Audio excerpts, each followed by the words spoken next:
World news के sponsor हैं स्वागत, अदरक, लहसुन और मसाले 100% प्योर एंड हाइजीनिक।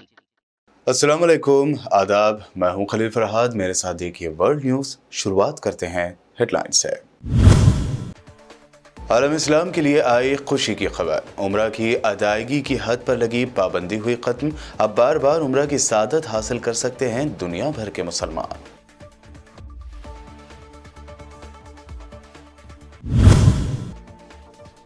इसराइल ने गजा पर किए सिलसिलेवार वहशियाना हमले। हमास के विंग इस्लामिक जिहाद के सीनियर कमांडर समेत 10 अफराद जाँ बहक।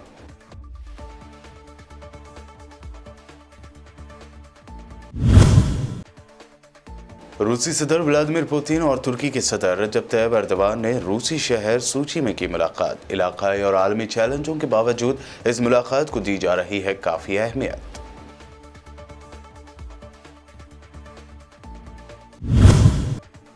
ओआईसी ने कश्मीर में आर्टिकल 370 की मनसूखी के 3 साल पूरे होने पर दिया मुतनाज़ बयान। कहा, भारतीय हुकूमत ने लिया एक तरफा फैसला तो हुकूमत हिंद ने भी दिया करारा जवाब। कहा, इस बयान से आती है कट्टरवाद की बो। वाइस प्रेसिडेंट इलेक्शन के लिए आज हुई वोटिंग। शाम तक हिंदुस्तान के नए नायब सदर के नाम का होगा ऐलान। एनडीए उम्मीदवार जगदीप धनखड़ की जीत यकीनी।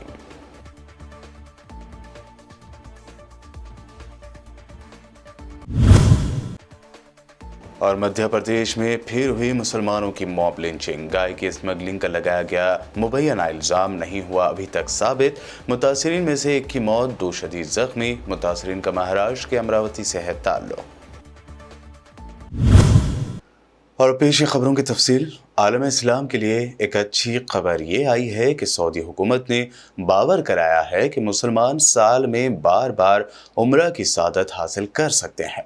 उम्रा की तादाद की अब कोई कैद नहीं है। सऊदी अरब की वजारत हज व उम्रा की तरफ से जारी एक बयान में कहा गया है कि मुसलमान उम्रा ज़ायरीन किसी भी फ़िज़ाई, ज़मीनी या समंदरी रास्ते से उम्रा की सादत हासिल करने के लिए मुमलिकत में आ सकते हैं। उनके लिए हमारे दरवाजे खुले हैं। वजारत हज से एक सवाल पूछा गया था कि आया उम्रा मुमलिकत में दाखिले के वीज़े की कीमत की अदायगी के साथ उसे दोहराया जा सकता है, तो इसके जवाब में एक ट्वीट में वजारत हज ने वाज़ेह किया कि साल में उम्रा की अदायगी की सादत बार बार हासिल की जा सकती है। वजारत ने मज़ीद कहा कि उम्रा करने के लिए दरख्वास्त से परमिट जारी करना ज़रूरी है, बशर्ते कि वो कोरोना वायरस मुतासरा शख्स से राब्ते में ना हो। 31 सऊदी ख़वातीन ने गुज़िश्ता जनवरी से शुरू होने वाली नज़रियाती तरबियती के पहले मरहले से गुजरने के बाद सऊदी अरब में तेज़ रफ्तार ट्रेनें चलाने की ट्रेनिंग मुकम्मल कर ली है। तरबियत हासिल करने वाली ख़वातीन दूसरे मरहले में दाखिल हो गई हैं, जो कि तकरीबन 5 महीने तक जारी रहेगी। और तरबियत याफ्ता अफराद अमली तरबियत के लिए ट्रेन चलाने में पेशावर ड्राइवरों की मौजूदगी में कॉकपिट में बैठ सकेंगी। तवक्को है कि अगले दिसंबर के आखिर तक तरबियत याफ्ता ख़वातीन तमाम टेस्ट और ट्रेनिंग पास करने के बाद खुद सऊदी शहरों के दरमियान ट्रेनें चलाना शुरू कर देंगी। इसराइल ने जुमा के रोज़ गजा पर सिलसिलेवार फ़िज़ाई हमले किए हैं। इन हमलों में हमास के अस्करी विंग अल-कुद्स और इस्लामिक जिहाद के एक सीनियर कमांडर समेत कम से कम 10 अफराद हलाक और मुतादिद ज़ख्मी हो गए।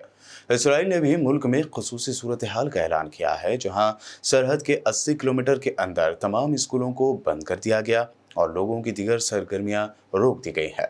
इसराइल ने इस हफ्ते के शुरू में गजा के अतराफ की सड़कें बंद कर दी थी और सरहद पर इजाफी फौज भेज दी थी। हमास के तर्जुमान फौजी बरहूम ने कहा कि गजा के खिलाफ इश्तियाल अंगेजी शुरू करने वाले इसराइली दुश्मनों ने एक नया जुर्म किया है, जिसकी उन्हें कीमत चुकानी पड़ेगी। इस दरमियान खबर है कि इसराइली हमले में जाँ बहक कमांडर तीसर अल जाबरी को सुपुर्द खाक कर दिया गया है। उनका जुलूस जनाजा गजा शहर के शिफा कॉम्प्लेक्स से निकलकर शहर की अजीम उमरी मस्जिद की तरफ हुआ, जिसमें सैकड़ों की तादाद में फ़लस्तीनियों ने शिरकत की और जुलूस जनाजा में इसराइल मुखारिफ नारे लगाए गए। उधर इसराइल में उस वक्त सायरन बजना शुरू हो गए जब फ़लस्तीन इस्लामी जिहाद की तरफ से इसराइल के अंदर 100 रॉकेट فائر کیے گئے تاکہ اسرائیل کی جانب سے غزہ پر فضائی حملے کا جواب دیا جا سکے۔ یروشلم بریگیڈ نے تل ابیب اور دوسرے اسرائیلی شہروں پر بمباری کی ہے۔ اس امر کا اظہار اسلامی جہاد کے مسلح ونگ نے اپنے جاری کردہ ایک بیان میں کیا ہے۔ پریس ریلیز میں کہا گیا ہے کہ اسرائیل پر 100 سے زیادہ راکٹ فائر کیے گئے ہیں۔ اسرائیلی حکام نے اس سے قبل اپنے کئی شہروں پر ممکنہ راکٹ حملوں سے خبردار کیا تھا۔ اس سلسلے میں اسرائیلی اتھارٹی کی طرف سے اپنے وسطی جنوبی علاقوں میں سائرن بجائے گئے تاکہ اسرائیلی یہودی احتیاطی تدابیر اختیار کر سکیں۔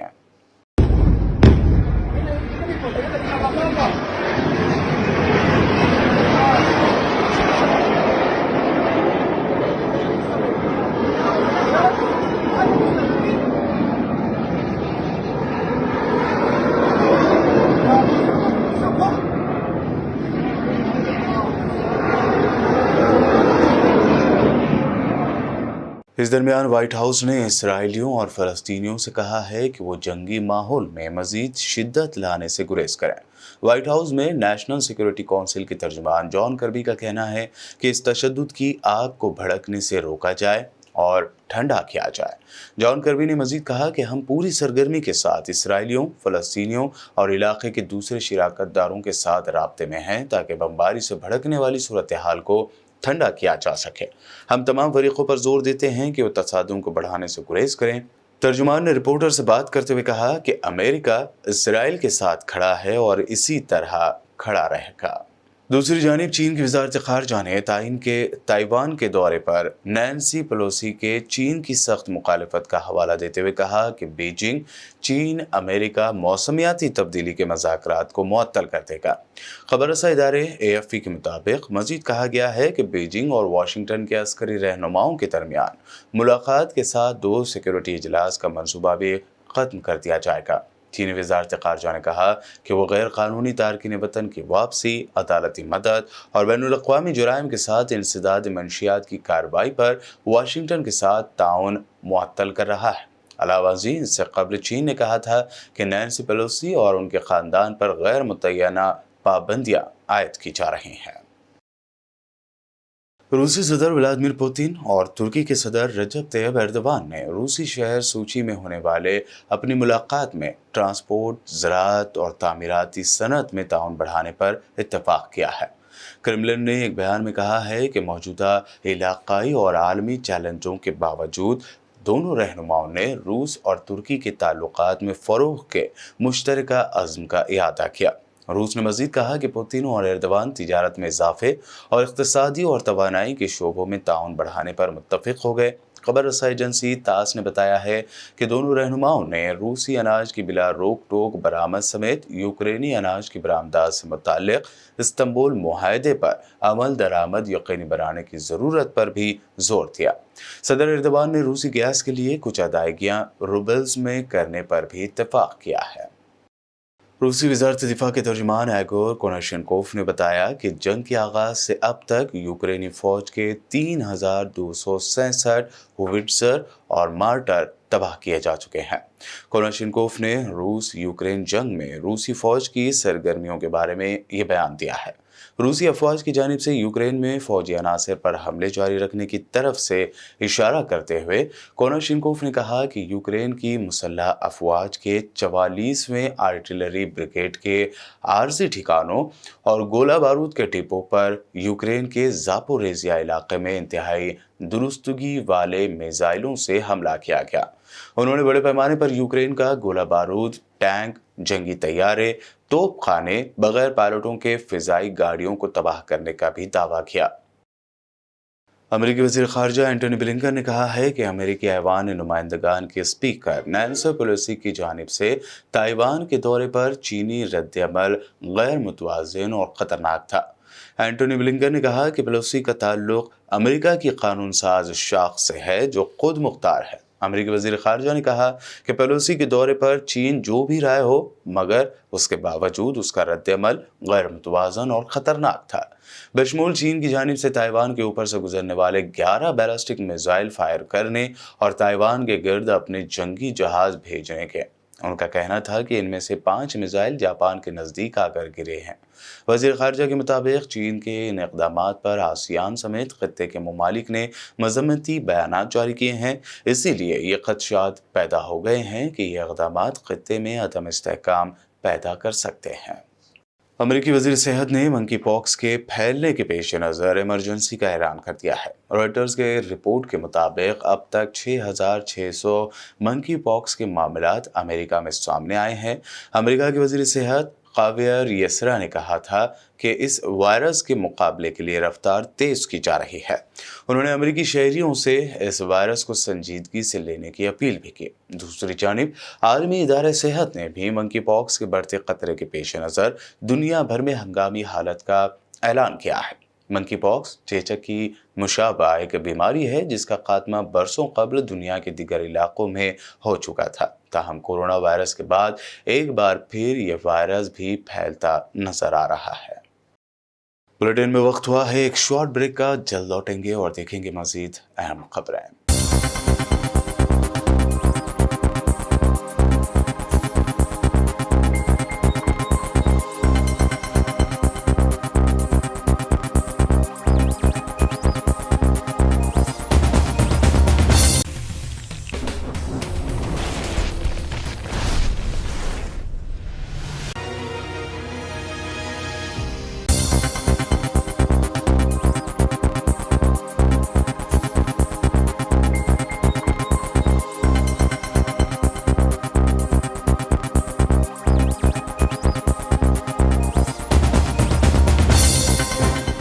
بریک کے بعد آگے بڑھتے ہیں اور اب دیکھتے ہیں مزید اہم خبریں۔ اسلامی تعاون تنظیم یعنی OIC نے کشمیر میں آرٹیکل 370 کی منسوخی کے 3 سال مکمل ہونے پر ایک بیان جاری کرتے ہوئے کہا کہ 3 سال پہلے بھارتی حکومت نے غیر قانونی طور پر ایک طرفہ فیصلہ کیا تھا۔ بھارتی حکومت نے ایک طرفہ فیصلوں سے کئی غیر قانونی جغرافیائی سیاسی تبدیلیاں بھی کی ہیں۔ OIC نے عالمی برادری سے اپیل بھی کی کہ وہ جموں و کشمیر کے تنازع کو اقوام متحدہ کی سلامتی کونسل کی قراردادوں کے تحت حل کرنے کے لیے مناسب اقدامات کرے۔ دوسری جانب OIC کے بیان پر بھارتی وزارت خارجہ کی جانب سے کہا گیا ہے کہ اس طرح کے بیانات OIC کو صرف ایک تنظیم کے طور پر بے نقاب کرتے ہیں جو دہشت گردی کے ذریعے فرقہ وارانہ ایجنڈے کے لیے وقف ہے۔ ملک میں نئے صدر کے انتخاب کے لیے آج ووٹنگ ہوئی، جس میں PM نریندر مودی سمیت کئی منسٹرز نے ووٹنگ کی ہے۔ سابق وزیر اعظم اور سینئر کانگریس لیڈر منموہن سنگھ نے بھی ویل چیئر پر پہنچ کر ووٹنگ کی۔ اس الیکشن میں NDA امیدوار جگدیپ دھنکڑ اور اپوزیشن کی مشترکہ امیدوار مارگریٹ الوا کے درمیان مقابلہ ہے۔ 80 سالہ مارگریٹ الوا کانگریس کی سینئر لیڈر اور راجستھان کی گورنر کے طور پر کام کر چکی ہیں، وہیں دھنکڑ 71 سال کے ہیں اور وہ راجستھان کی طاقتور جاٹ طبقے سے تعلق رکھتے ہیں۔ ممتا بنرجی کی ترنمول کانگریس کی جانب سے ووٹنگ میں حصہ نہ لینے کے بعد اس بات کے قوی امکانات ہیں کہ NDA امیدوار دھنکڑ یہ مقابلہ جیت جائیں گے۔ آج رات ہی نئے نائب صدر کے نام کا اعلان بھی کیا جائے گا۔ کانگریس کی مہنگائی اور بے روزگاری کے خلاف کیے جا رہے زبردست احتجاج کو وزیر داخلہ امت شاہ نے رام جنم بھومی سے جوڑا ہے۔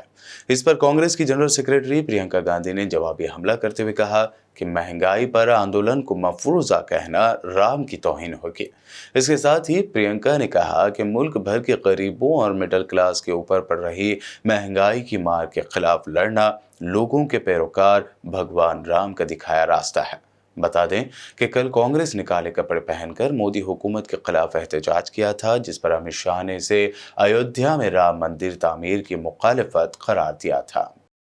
مجلس اتحاد المسلمین کے رکن پارلیمنٹ امتیاز جلیل نے اورنگ آباد میں کسانوں کی بدحالی اور کسانوں کے بڑھتے خودکشی کے واقعات پر مودی سرکار کو تنقید کا نشانہ بنایا۔ انہوں نے کہا کہ کسان کو حکومت کی جانب سے قرض نہیں مل پا رہا ہے۔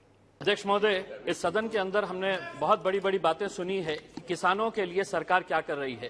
जिस क्षेत्र महाराष्ट्र के औरंगाबाद से मैं आता हूं, वहां पर जनवरी 2022 से लेकर जुलाई 2022 तक 400 किसानों ने आत्महत्या की है। मुझे आज भी याद है कि जब सरकार आई थी तो उन्होंने कहा था कि हम आत्महत्या इस देश से पूरी तरह से खत्म कर देंगे। इस देश के एक छोटे से हिस्से के अंदर अगर महज 7 महीनों के अंदर 400 से ज्यादा किसानों ने आत्महत्या की है, उसकी वजह क्या है? उसकी वजह यह है कि बैंक्स किसानों को मदद नहीं कर रही तो साहूकार के पास जाना पड़ रहा है। प्राइवेट लेंडर्स जो है वो 25% से 32% इंटरेस्ट के हिसाब से किसानों को लोन दे रहे हैं। वो पैसा किसान दे नहीं पा रहा है तो उसके आगे सिवाय आत्महत्या के कोई दूसरा रास्ता नहीं है। ऐसी सूरत के अंदर जब बारिश आती है, बारिश का कहर आता है, पूरी फसल बर्बाद हो जा रही है तो भी किसान परेशान है। हम सरकार से ये अनुरोध करेंगे कि जल्द से जल्द जितने भी किसानों ने आत्महत्या की है उसकी वजह क्या है ये जाने। ये वजह सभी लोग जानते हैं। अगर प्राइवेट बैंक से लोगों किसानों को पैसा लेना पड़ रहा है और सरकारी बैंक किसी न किसी वजह का बहाना बनाकर इन लोगों को लोन्स नहीं दे रहे हैं तो ये आत्महत्या हो रही है। ये काम अहम है, ना कि आप शहरों के नाम बदल लिए, औरंगाबाद का नाम बदल दीजिएगा, संभाजी नगर कर दीजिएगा करके।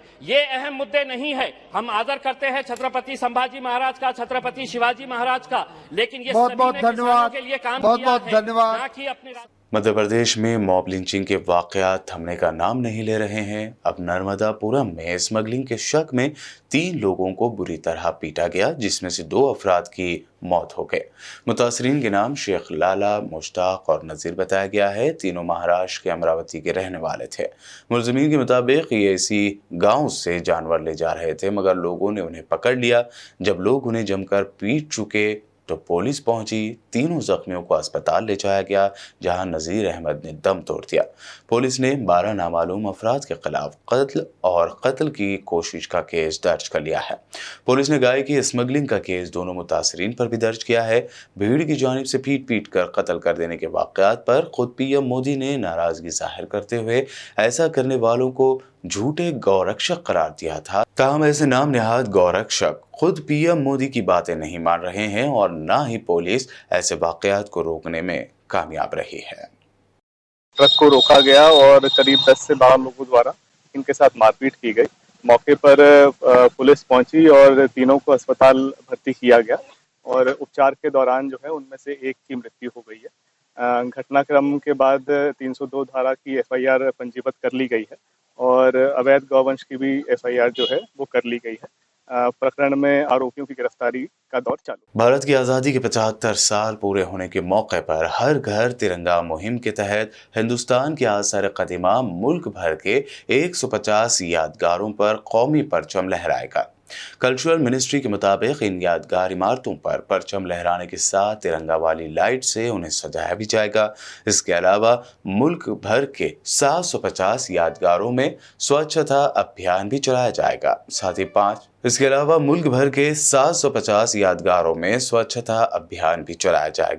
ही 5 अगस्त से 15 अगस्त तक मुल्क भर के सभी मरकजी ज़ेर इंतज़ाम तारीखी इमारतों में फ्री एंट्री का ऐलान किया गया है। आखिर में हेडलाइंस पर एक और नजर। आलम इस्लाम के लिए आई खुशी की खबर। उम्रा की अदायगी की हद पर लगी पाबंदी हुई खत्म। अब बार बार उम्रा की सादत हासिल कर सकते हैं दुनिया भर के मुसलमान।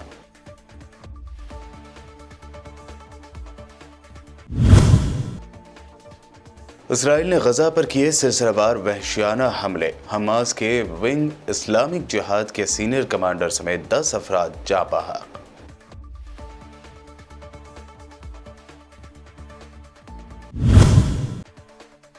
रूसी सदर व्लादिमीर पुतिन और तुर्की के सदर रजब तैयब एर्दोगान ने रूसी शहर सूची में की मुलाकात। इलाकाई और आलमी चैलेंजों के बावजूद इस मुलाकात को दी जा रही है काफी अहमियत।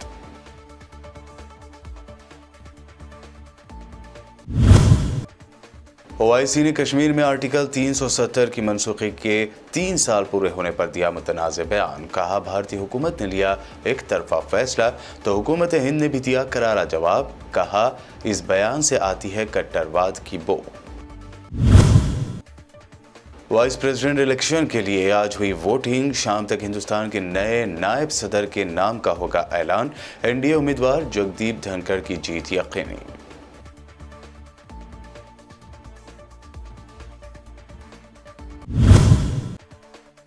और मध्य प्रदेश में फिर हुई मुसलमानों की मॉब लिंचिंग। गाय की स्मगलिंग का लगाया गया मुबैना इल्जाम नहीं हुआ अभी तक साबित। मुतासरीन में से एक की मौत, 2 शदीद जख्मी। मुतासरीन का महाराष्ट्र के अमरावती से है ताल्लुक। वर्ल्ड न्यूज़ में ये थी अब तक की अहम इंटरनेशनल और नेशनल न्यूज़। देखते रहिए BPN चैनल।